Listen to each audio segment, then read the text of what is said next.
Hey, it's A to the U to the D to the I to the E to the Y. It's Andre. Guys, I'm thinking that would be my theme song. But anyway, just came back from a birthday dinner that my friend took me to, which was so much fun. I'm so blessed with very wonderful friends. I went out and I felt very cute today. You guys can't see my full outfit. I just felt really nice and very pretty. I think I did my makeup really nice today.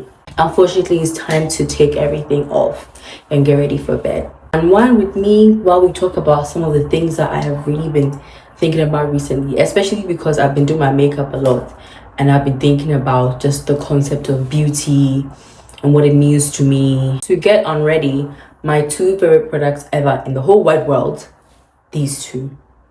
This cleansing balm from Clinique and this face wash. You have me say a face wash. And this face wash from Neutrogena. They go together real bad. This to take off my makeup, and I use it just once, and then the entire makeup is gone. And then this for like reinforcement to make sure that the makeup is really off my face. Unwind with me while we talk beauty.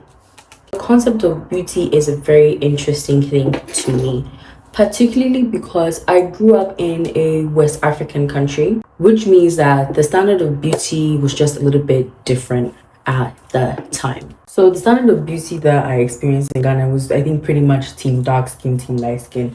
And lately, I didn't remember. And lately, I've been thinking about it because I've definitely been feeling beautiful. I've been feeling like, oh, I really like how I look.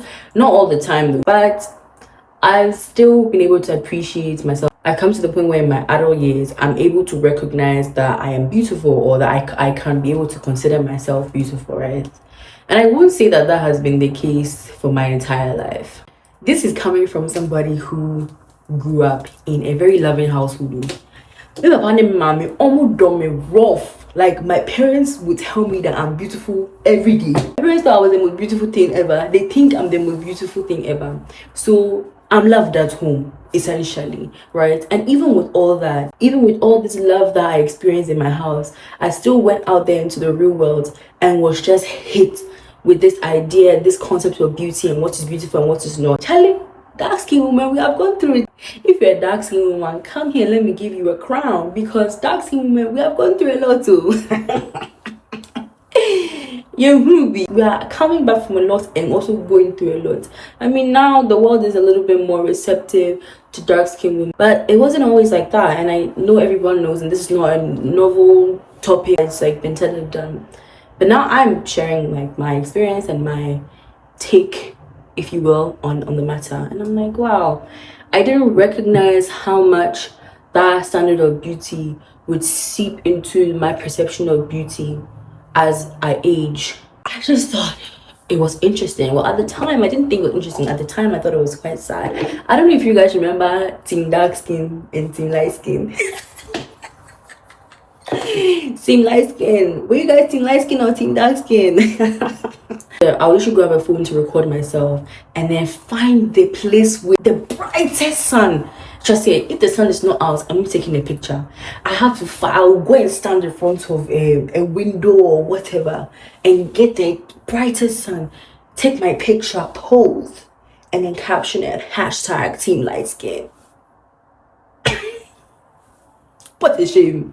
What a shame and what an embarrassment. But I'm just going to emulsify this with water.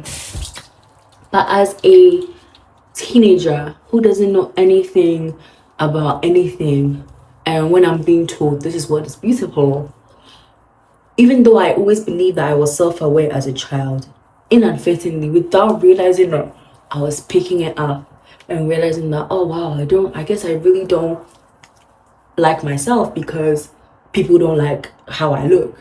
It's like treading a very fine line, because you see, the thing is, I'm a thick girl. You know, as the saying goes, there's also that aspect of beauty, and I think because I had that aspect, there would always be some kind of praise for that. But I always felt like I was being objectified and blah blah blah. You guys know the drill, right? So it never really felt like a real ideal of beauty. I just felt like this object most of the time when it came to talking about beauty, and it was awful. And obviously at the time I didn't have the language for any of it. I didn't have any hashtags, any nothing, you know, but I definitely knew that it was a thing. And then I'm in my adult years and I'm realizing that this thing is really like it's seeping into it. So even if I don't realize, then maybe it will creep up on me. I'm realizing that, oh, it's just do you have a problem with your skin, girl? Like, it's something that matter. You need to check this out. You need to identify what the problem is, because you are dark skinned and it's okay to be dark skinned. And shout out to all the many educators on Twitter, the many influencers. They really paved the way to allow me to see myself in a different light and just like appreciate, you know, who I am, what I am. And I appreciate that, and I appreciate social media for that, because a lot of my evolution really started from social media. A lot of my self-awareness and just, you know, my perception of the world and understanding of world concept and understanding of beauty and what that means to me. So I'll always be grateful to social media, specifically Twitter, when Twitter was good. You know, obviously I started to unlearn these harmful and quite frankly untrue things about dark skin and being dark skin, blah blah blah. I started to learn them really quickly, actually, because at the end of the day, no, I didn't know me and me say me who fit. But you see, it's very hard to believe that you are beautiful when the world around you is telling you that you are not. And it's very difficult to self-love yourself out of a place that is hateful. Anyway, I learned that, you know, in my adult years, my early adult years, and I started loving myself and, you know, all that jazz. To be very honest, a lot of the beauty standards and things that used to exist or still exist was typically in relation to men and how a guy will find you attractive or whatever. Let's keep it a buck. That's usually where it always stemmed from, because men can be very mean. Men are mean. Not all men. But anyway, in high school at the time, you know, it was always in relation to a man, a boy finding you attractive. Beauty was always discussed through the lens of men. It was always in relation to what will the boy find attractive, what would they like. And now that that's seeped into adulthood, right? And I am also not struggling, but really trying to grapple with how I feel about beauty standards and how I perceive myself, right? Most times I realize that it manifests in relation to men, right? Because it's really men who have been allowed to call the shots, right, on like what is beautiful or what is considered beauty. Because who cares about your beauty other than a man? Because as a woman, as a girl, you are grown or groomed or whatever to become someone's wife. So as you're growing, you're kind of being pushed in that direction, and so you must be appealing to a man, right? And no matter how self-aware you are, this stuff creeps up on you. And I used to get very angry with myself when I would think that I'm not beautiful. It would usually stem from like something that a man has said or hasn't said or whatever, and I'm like, so bloody lame. Even me that I think I'm so me there, I know buko, me I know. She, at the end of the day, you go reach everybody. But it takes a lot of work and intentionality to get out of that mindset, right? But then one day, everybody say one day, let me move it back.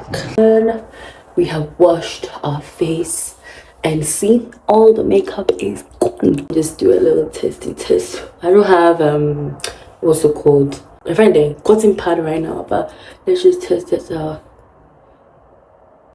No, I don't think so. I think we're good. Hey, oh. Hey. Let me just watch it again. I didn't watch it so I didn't watch it back. It's good. Watch it again. This time I'm clear. I'm sure I'm certain that face is clean. Oh yeah, we did. Okay, we are good. I didn't wash my face for 60 seconds. That's fine. Where was I? One day I was on, I think Instagram. I don't know. It was Instagram. I'm not sure, but one of these social media apps. I saw this video of this woman who was talking about how she doesn't care if men find her attractive or not. And she was like, so what if he doesn't find you attractive? And it's so simple. I don't know what about the video. I'm probably not communicating, or I'm probably not articulating what she said properly. But I'm telling you, I felt like that was so profound and really ruled me in to watch the whole video. And I was just like, do you know what? That is so freaking true. So what that men don't find you attractive, or a man doesn't find you attractive? So what? What happened? Did you die? Like what happened? Nothing. And I think that is definitely easier said than done. And like I said, you cannot self-love yourself out of a hateful situation. But that idea alone, that she has like taken away that power, and not to sound Amanda away to type of things. No. But I was just like, that's so simple but also so profound. Because yes, absolutely, he doesn't think you're beautiful, so okay, your world doesn't need to stop because a man doesn't find you attractive, or a man doesn't think that you're beautiful. Like, yes. And I think she talked about how it took a lot of work to get to that point, and to get to that point where her life just does not hinge on that, and it is such a beautiful place to be. And I'm like, auntie, you've really said something. You really said something, and I agree. So what?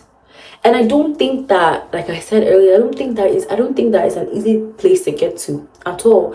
But I guess it's just some food for thought, How do we see ourselves? What is the lens that we view ourselves through? And are we sure that that lens has been put there by us, or we've allowed someone else to put that lens there for us? To be viewing ourselves through someone else's eyes. Why? What would be the reason for such a thing? They lied to us, they lied to us, and they put us in this place to believe all of that. But we're taking it back. So what that he doesn't find you beautiful? So bloody what, my sister? What will happen? You didn't die. You're okay. Yeah, I just thought it was very interesting to share. All this to say is I have a very interesting relationship with beauty and the concept of beauty and feeling beautiful. And when I started feeling beautiful, in my early 20s, sort of like late teens, early 20s, and then today I did my makeup, and even before I did my makeup, I was like, oh, Irale, how do you feel? I was like, wow, little me will be so proud and so happy, because you come a long way and you can confidently say that about yourself, where you know that it's for you and it's not through the lens of some random guy. No one has that power. No one should have that power, ever. It might not be easy, and I'm sure that it's not easy for many people, but it's definitely food for thought. Think about it. So what that he doesn't find you attractive? So bloody what? Your life moves on. You don't need that. You really don't, to live a fulfilling and purposeful life. You don't. I'm just gonna change it to my PJs and go to bed. Call it a night. Thank you guys for staying to the end. I'll see you in the next video. Bye.